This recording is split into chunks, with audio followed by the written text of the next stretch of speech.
ఓం శ్రీ విద్యాం జగతాం ధాత్రీం సృష్టిస్థితిలయేశ్వరీం నమామి లలితాం నిత్యాం మహాత్రిపురసుందరీం. ఓం శ్రీ మాత్రే నమః. ఓం శ్రీ లలితాంబికాయై నమః. అమృతాత్మ స్వరూపులైన మీ అందరికీ మీ తల్లి అవ్యాజ్యమైనటువంటి మాతృప్రేమను అందిస్తూ శ్రీ లలితాంబిక రహస్యనామ సహస్రాలలో స్నిగ్ధౌదన ప్రియ అన్నటువంటి నామం 6 బీజమంత్రాలు కలిగినటువంటి నామం. స్నిగ్ధము అంటే మృదువైనటువంటిది, చాలా మృదువైనటువంటి అన్నాన్ని ప్రీతిగా భుజించినటువంటిది అని ఇక్కడ అర్థం వస్తుంది. అంటే నేతితో తయారు చేయబడినటువంటి అన్నమునందు మిక్కిలి ప్రీతి కలిగినటువంటిది ఈ యొక్క దేవి అని ఇక్కడ అర్థం. ఇక్కడ నెయ్యి అంటే అనేక రకాల నెయ్యిలు ఉన్నవి. ఇక్కడ ఆవు నెయ్యిని మాత్రం నెయ్యి అంటున్నారు. దానితో స్నిగ్ధౌదాన్ని తయారు చేస్తారు. ఇది దైవానికి ప్రసాదంగా నివేదన చేస్తుంటారు.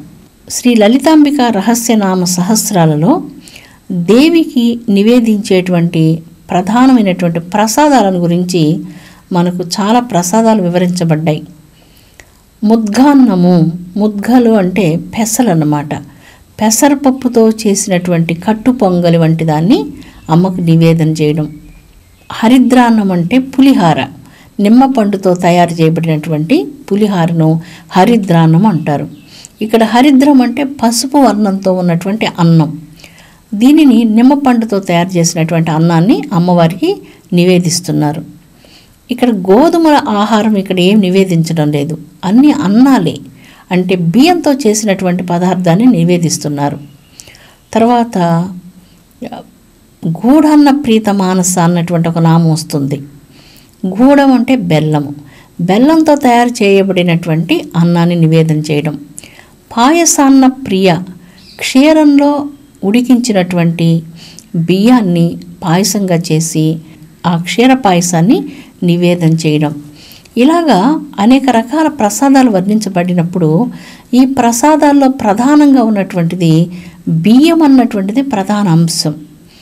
ఇక్కడ నైవేద్యం ఏం చేస్తున్నా బియ్యాన్ని నైవేద్యంగా చేసి వాటిలో ప్రధానంగా రకరకాలుగా ముద్గాన్నము, హరిద్రాన్నము, స్నిగ్ధాన్నము ఇలాంటి నైవేద్యాలను అమ్మకు సమర్పిస్తున్నాం. ఇంకొక ప్రధానమైనటువంటి నైవేద్యాన్ని మనం సాలగ్రామాలకు ప్రతినిత్యం దేవాలయాల్లో వీటన్నిటికీ నివేదన చేస్తూ ఉంటారు. దాన్ని శుద్ధాన్నము అంటారు. శుద్ధాన్నం అంటే తెల్లగా ఉన్నటువంటి బియ్యంతో చేసినటువంటి అన్నాన్ని తల్లికి నివేదన చేయడం. దేవాలయాల్లో ఎన్ని రకాల ప్రసాదాలు నివేదన చేసినప్పటికీ ఈ శుద్ధాన్నం అనేటువంటిది ప్రధానంగా నివేదన చేసేటువంటి ప్రసాదం. ప్రధానంగా మీరు బాగా ఆలోచించి చూస్తే క్షీరాన్ని అంటే తెల్లగా ఉన్నటువంటి పాలను నివేదన చేస్తున్నాం, పెరుగు నివేదన చేస్తున్నాం, అది కూడా తెల్లని వర్ణంతో ఉంటుంది. అరటి పండ్లు నివేదన చేస్తున్నాం, పసుపు అరటి పండ్లు, ఆకుపచ్చ అరటి పండ్లు, ఎర్రని అరటి పండ్లు. పండ్లు ఎలాగా ఉన్నా లోపల మాత్రం అది తెల్లగా ఉంటుంది.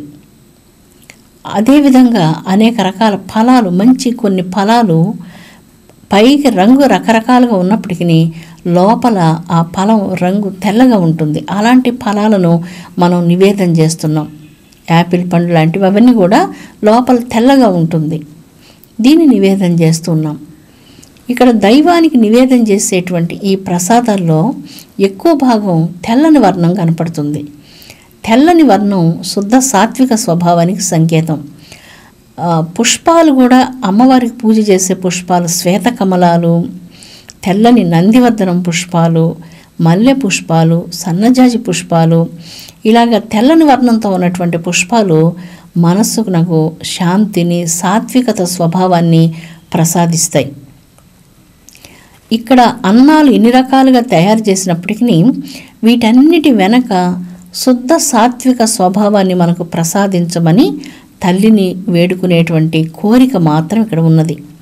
మా హృదయాల్లో ఉన్నటువంటి రాజసిక తామసిక లక్షణాలను తొలగించి మాకు సాత్వికమైనటువంటి గుణాన్ని ప్రసాదించి మంచి సద్బుద్ధిని, నిర్మోహత్వాన్ని ప్రసాదించమని అమ్మను వేడుకోవడమే ఈ ప్రసాదాల నివేదనలో ఉన్నటువంటి అంతరార్థం. నిర్మోహత్వం అనగానే ఒక మంచి అద్భుతమైనటువంటి కథ జ్ఞాపకం వస్తుంది. ఒకసారి దేశంలో తీవ్ర క్షామం ఏర్పడింది. అందరూ క్షామం వలన ఆ బాధకు తట్టుకోలేకుండా సుదూర ప్రాంతాలకు వలసపోయారు. అలాంటి వాళ్ళలో ఒక మంచి రైతు ఒక జమీందారు వద్దకు వెళ్ళి అతని దగ్గర అతని యొక్క మామిడి తోటలో పనిచేస్తూ వచ్చారు. ఇతడు చాలా నీతి నిజాయితీ కలిగినటువంటి మంచి రైతు. ఎప్పుడు రైతులందరూ కూడా మీరు చూడండి కష్టపడి పనిచేస్తూ ఉంటారు. అన్నదాతలంటే మనందరికీ చాలా గౌరవం, భక్తి, ప్రేమ ఉంటుంది. ఎందుకంటే వాళ్ళు ఎప్పుడు చాలా కష్టపడి పనిచేస్తూ ఉంటారు. వాళ్ళు ప్రకృతిలో పనిచేస్తుంటారు. పచ్చని వృక్షాలు, ఆకులు, పండ్లు, పువ్వులు, వాళ్ళ మనసులు చాలా నిర్మలంగా ఉంటాయి. ప్రకృతిలో ఎవరు పనిచేసినా కూడా వాళ్ళ మనసులు చాలా మధురంగా, తీయగా ఉంటాయి. చెరుకు తోటల్లో పనిచేస్తుంటారు, పండ్ల తోటల్లో పనిచేస్తుంటారు. పచ్చని వృక్షాల్లో, పక్షుల కలకలారావాల్లో వాళ్ళ మనసులు చాలా ప్రశాంతంగా, నిర్మలంగా ఉంటాయి. అయితే దురదృష్టవశాత్తు ఇప్పుడు మనం అధికాధికంగా రసాయనిక ఎరువులు వాడడం వలన ప్రకృతి, పర్యావరణం చాలా దెబ్బతినింది. రైతులందరూ కూడా ఇలాగ పర్యావరణంలో ప్రాచీన సేంద్రియ ఎరువులతో కూడిన వ్యవసాయ పద్ధతులు కానీ చేయగలిగితే ఇంకా ప్రకృతి ఇంకా పులకరించిపోతుంది. రైతుకు, ప్రజలకు అందరికీ మేలు జరుగుతుంది. ఇలాంటి మంచి రైతు ఒక జమీందారు వద్దకు వెళ్ళి అతని మామిడి తోటలో పనిచేస్తూ ఉండేవాడు. అలాగా ఒక 15 సంవత్సరాలు అక్కడ అతను పనిచేస్తూ ఉన్నారు. ఒకరోజు జమీందారు గారు తన మామిడి తోటలో మంచి మేలు రకాలైనటువంటి పండ్లు పంపించాలి, ఏదో పూజా కార్యక్రమము, బంధువులు వచ్చినారు కనుక మంచి పండ్లు పంపించమంటూ ఈ రైతుకు కబురు చేశారు. అప్పుడు ఆ కబురు అందుకొని మంచి మంచి పండ్లన్నీ కోసుకొని బుట్టల్లో పెట్టుకొని జమీందారు ఇంటికి తీసుకొని వచ్చి ఆ ఫలాలన్నీ కూడా అందించి నమస్కరించారు. మర్నాడు జమీందారు గారు రైతుని మరలా రమ్మని కబురు చేశారు. పరిగెత్తుకుంటూ వెళ్ళగానే జమీందారు గారు చాలా కోప్పడ్డారు రైతుని చూసి. ఎందుకంటే మాకు రాకుండా బంధువులు వచ్చినప్పుడు వాళ్లకు నువ్వు మంచి మధురమైనటువంటి మామిడి పండ్లు పంపించకుండా పుల్లగా ఉన్నటువంటి మామిడి పండ్లు పంపించావు, కొంచెం మంచి మామిడి పండ్లు చూసి పంపించుండకూడదా అంటారు.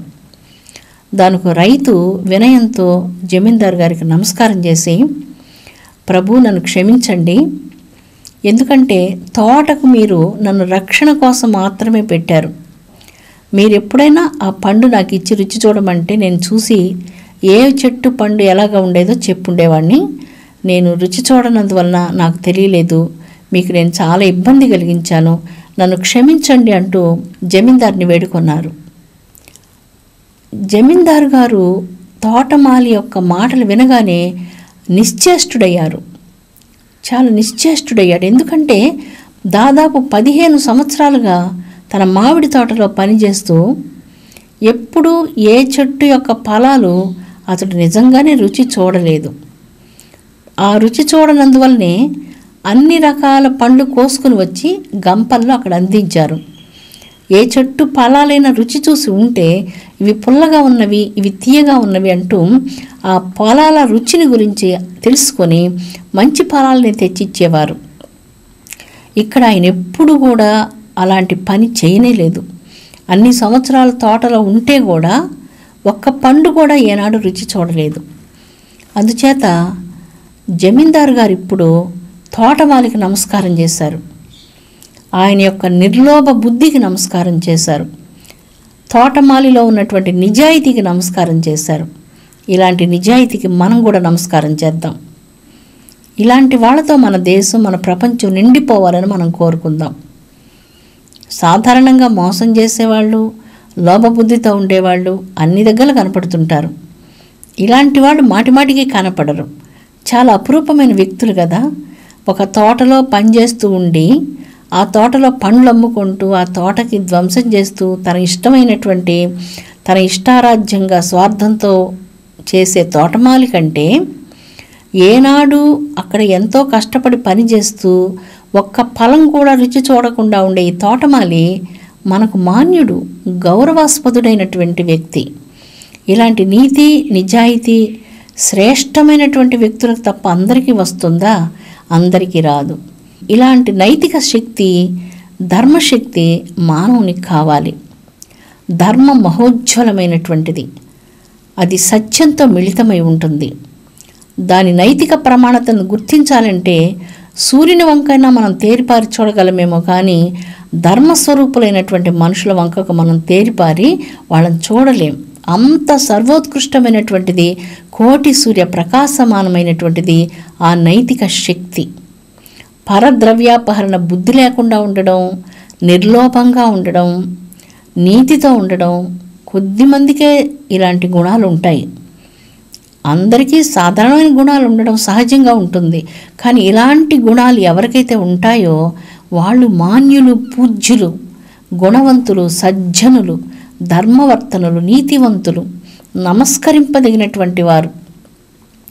వెండి బంగారాలు వజ్రాలు దేశానికి, మానవునికి అవి విలువైనటువంటివేమో, కానీ జాతికి మాత్రం సజ్జనులే విలువైనటువంటి వారు.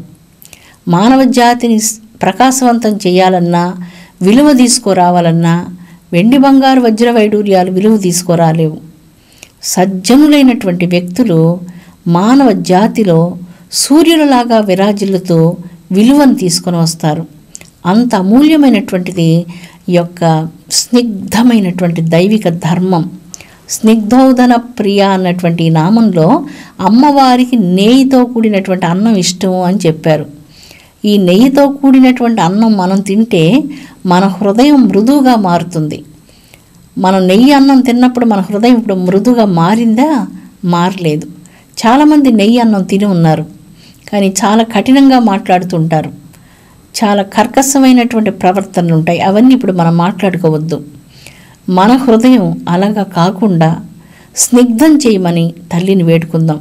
స్నిగ్ధోదన ప్రియ అయినటువంటి ఓ తల్లి, మా హృదయాన్ని స్నిగ్ధం చెయ్యి, మా హృదయాన్ని పవిత్రీకరించు, మెత్తగా మార్చు, పవిత్రంగా మార్చు, మమ్మల్ని తీర్చిదిద్దు.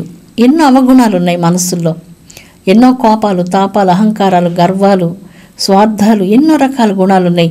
వీటన్నిటినీ ఈ స్నిగ్ధోదనాన్ని ప్రసాదంగా స్వీకరించి మమ్మలను కూడా అలాగా స్నిగ్ధవంతులుగా తీర్చిదిద్దు. ఈ తోటమాలి ఎలాగ అపురూపంగా ఉన్నాడో అలాగా మమ్మల్ని తీర్చిదిద్దు, అందరినీ తీర్చిదిద్దమని అమ్మని దినం మనం వేడుకుందాం. మానవ లోకంలో ధనం, అధికారం కలిగినటువంటి వాళ్ళకు మన ప్రాపంచిక విధానాన్ని అనుసరించి వాళ్ళకు ప్రాధాన్యత ఇవ్వడం జరుగుతుంది. కానీ దైవ సామ్రాజ్యంలో వీటికి ప్రాధాన్యత లేదు. దైవ సామ్రాజ్యంలో ప్రాధాన్యత ఉన్నటువంటిది పవిత్రమైనటువంటి నిర్మలత్వానికి, పవిత్రమైనటువంటి స్వచ్ఛతకు, అంతరంగంలో ఉన్నటువంటి శుద్ధ గుణాలకు, వీటికి ప్రాధాన్యత ఇస్తాడు దైవం. వాటి కోసం ఆర్తితో నీ హృదయం ఎప్పుడైతే పరిపక్వత చెందుతుందా ఆ పరిపక్వ హృదయంలో కూర్చోవాలంటూ దైవం కోరుకుంటుంది. ప్రాచీన ఆర్ష భారతంలో ఋషి పరంపరలందరూ చాలా త్యాగధనులు. అయితే వారందరూ గృహస్థులు. గృహస్థాశ్రమ ధర్మాలను నిర్వర్తిస్తూ నిజమైనటువంటి ఋషీశ్వరులుగా విరాజిల్లారు. సప్తఋషులు, మరి అనేక మంది ఋషులు మనం చూచినప్పుడు వారందరూ కూడా గృహస్థాశ్రమంలోనే జీవించారు. మహోన్నతమైనటువంటి దివ్య సత్యాలను అంతరంగంలో సాక్షాత్కరించుకోగలిగారు. ఆ కాలంలో అనేక మంది మహిళామ తల్లులు కూడా సన్యాసం స్వీకరించాలని కోరుకునేవారు. వారందరికీ కూడా జ్ఞాన తృష్ణ అధికాధికంగా ఉండేది. అయితే ఋషివరులు ఇలాగ చెప్పారు, మీరు మొట్టమొదట గృహస్థాశ్రమ ధర్మాలను కర్మయోగ బుద్ధితో నిర్వర్తించి వాటిలో పరిపక్వతను పొందండి. పరిపక్వతను పొందకుండా ఆధ్యాత్మిక మార్గానికి వచ్చి అందులో కోరికలతో ఉన్నప్పుడు ఆ మార్గం వారికి మంచిది కాదు. పరిపక్వత లేనటువంటి భక్తి పరిపూర్ణత్వాన్ని ఇవ్వదు. ఆశ్రమాలలో ఏ దానిలో ఉన్నామన్నటువంటిది ప్రధానం కాదు. ఎలాంటి పరిపక్వతతో అంతరంగంలో అర్పణ భావంతో ఉన్నాము అన్నటువంటి దానికి ప్రాధాన్యతనిచ్చారు. సమర్పణం కావాలి, శరణాగతి భావన కావాలి, హృదయం పరిపక్వత కావాలి. ఋషులు దీన్ని అభిలషించారు. అందుచేతనే ఋషీశ్వరులు త్యాగధనులై ఈ మహిళా తల్లులకు మీరు గృహస్థాశ్రమ ధర్మాలను చక్కగా నిర్వర్తించండి, వాటిలో మీరు పరిపక్వత పొందిన తర్వాత ఖచ్చితంగా మీరు అనుకున్నటువంటివన్నీ కూడా సాధించవచ్చు అంటూ వాళ్ళకు తెలియజేశారు. వారు గృహస్థాశ్రమ ధర్మాలను, కర్మయోగాన్ని చక్కగా నిర్వర్తిస్తూ మానసికంగా వీతరాగులై సంగరహితులై జీవించారు. ఇది ఇక్కడ ప్రధానమైనటువంటిది. పరిపక్వత కలిగినటువంటి అంతరంగం భగవంతునికి చాలా ప్రీతికరమవుతుంది. ఆ పరిపక్వత లేనటువంటి అంతరంగం ఎలా ఉంటుందంటే దక్షుని యొక్క అంతరంగం లాగా ఉంటుంది. ఇక్కడ దక్షయజ్ఞం చేసినప్పుడు ఆ యజ్ఞంలో వీరభద్రుని యొక్క దాటికి భయపడి యజ్ఞం భయపడి పారిపోయిందట. అది ఒక లేడీ రూపాన్ని ధరించింది. ఆ లేడీ రూపం ధరించినటువంటి ఆ యజ్ఞాన్ని ఈశ్వరుడు ఆ కురంగాన్ని తన చేతి యందు ధరించారు. ఈశ్వరుని యొక్క చేతిలో మనం ఒక లేడీని చూస్తాం. మన భయం, యజ్ఞరూపం, మనస్సు చంచలంగా పరిగెత్తేటువంటి లేడీ వంటిది. అది జీవితం యజ్ఞమయం కావాలి. అయితే అది దక్షయజ్ఞం లాంటిది కాకూడదు. దక్షయజ్ఞంలో దక్షత లేనటువంటి దక్షుడు చేసిన యజ్ఞం, ఈశ్వరుడు లేకుండా చేయబడినటువంటి యజ్ఞం ఒక యజ్ఞం కాదు. అందుచేతనే ఆ కురంగం తన అధీనంలో ఉంచుకున్నాడు ఈశ్వరుడు. అంటే ఇక్కడ మనసు చేత చాలా భ్రమలు కలుగుతూ ఉంటాయి. మన జీవితాన్ని ఆ భ్రమలు చాలా ప్రమాదాల్లోకి తీసుకుని వెళ్తూ ఉంటాయి. ఎప్పుడైతే భగవత్పాదార విందాలను మనం శరణాగతిని పొంది ఉంటామో, నిజమైనటువంటి భక్తిని, నిజమైన వైరాగ్యాన్ని, వైరాగ్యధనుడు మహాయోగ యోగేశ్వరుడైనటువంటి ఆ సాక్షాత్ పరమేశ్వరుడు మనకు అనుగ్రహిస్తారు. ఆయన అనుగ్రహం వర్ణనాతీతమైనటువంటిది. కోటాను కోట్ల సముద్రాల వంటి ఆయన యొక్క మహావైరాగ్యంలో ఒక్క అణువు అయినా మనకు కలిగినప్పుడు జీవితంలో ఉన్నటువంటి భ్రమలన్నీ దూరంగా పారిపోతాయి. సర్వోన్నతమైనటువంటి గాఢ వైరాగ్యంలో మన అంతరంగం నిజంగా దైవ పాదార్పితమవుతుంది. భ్రమలు, ప్రమాదాల నుంచి మనల్ని విడివడ చేసి అంతరంగ శుద్ధిని ప్రసాదించి మన హృదయాన్ని స్నిగ్ధం చేసేటువంటి కారుణ్యం ఈశ్వర కారుణ్యం. అందుకే ఆ గాఢ వైరాగ్యమూర్తిని ఎవరైతే ఆశ్రయిస్తారో వారికి భ్రమ, ప్రమాదం ఉండనేరదు. మన పుణ్యాలను పదే పదే లెక్కగట్టి చెడు దారులకు వెళ్ళనివ్వకుండా రక్షించేటువంటి వాడు ఈశ్వరుడుగా ఈ యొక్క దివ్య నామంలో పేర్కొనబడుతుంది. ఎక్కడికో వెళ్ళిపోతూ ఉంటాం, ఒక దారిలో వెళుతూ ఉంటాం, దారి మధ్యలో మరొకటి గోచరిస్తుంది, మనస్సు అక్కడికి తీసుకెళ్తుంది, అక్కడికి వెళ్ళిపోతూ ఉంటాం. ఏదైతే మనం జీవిత లక్ష్యంగా భావించి వచ్చామో దాని మీద దృష్టి చెదిరిపోతూ ఉంటుంది. ఇది మానవ సహజం. అందుకే అలాంటి మానవ సహజమైనటువంటి కురంగాన్ని, లేడిని తన చేతిలో ధరించినటువంటి పరమేశ్వరుడు ఈ భ్రమ ప్రమాదాలకు మానవ హృదయాన్ని లోను కానివ్వకుండా గాఢ వైరాగ్యమూర్తి యోగ యోగేశ్వరుడైనటువంటి పరమేశ్వరుడు మన అంతరంగాన్ని రక్షించునుగాక. స్నిగ్ధౌదన ప్రియ అన్నటువంటి నామంలో 6 బీజమంత్రాలు కలిగినటువంటి ఈ నామం మానవ హృదయాన్ని స్నిగ్ధమయం చేసుకోవాలంటూ సూచిస్తున్నది. అమ్మకు ఏదైతే నివేదన చేశావో దాన్ని తిరిగి ప్రసాదంగా తీసుకుంటున్నాం. అది చాలా స్నిగ్ధంగా ఉన్నటువంటి మధుర ఆహారం. అది మన అంతరంగంలో ఉన్నటువంటి తామసిక, రాజసిక లక్షణాలను అణిచివేసి శుద్ధ సాత్విక స్వభావాన్ని ప్రసాదిస్తుంది. ఈ శుద్ధ సాత్విక స్వభావంలో పరిపక్వత కలిగినప్పుడు గాఢ వైరాగ్యం కలిగి నిజమైన భక్తి కలిగి దైవానికి శరణాగతులవుతారు. అలాగా శరణాగతులైనటువంటి ఆ క్షణం మన జీవితంలో మధురాతి మధురమైనటువంటిది, వర్ణనాతీతమైనటువంటిది, ఈశ్వర కృపకు పాత్రులుగా వనరించినటువంటిది. అలాంటి ఈశ్వర కృపకు అందరూ పాత్రులు కావాలని లోకమాతను వేడుకుందాం. విశ్వశాంతిని తల్లి అనుగ్రహించునుగాక. స్వస్తి.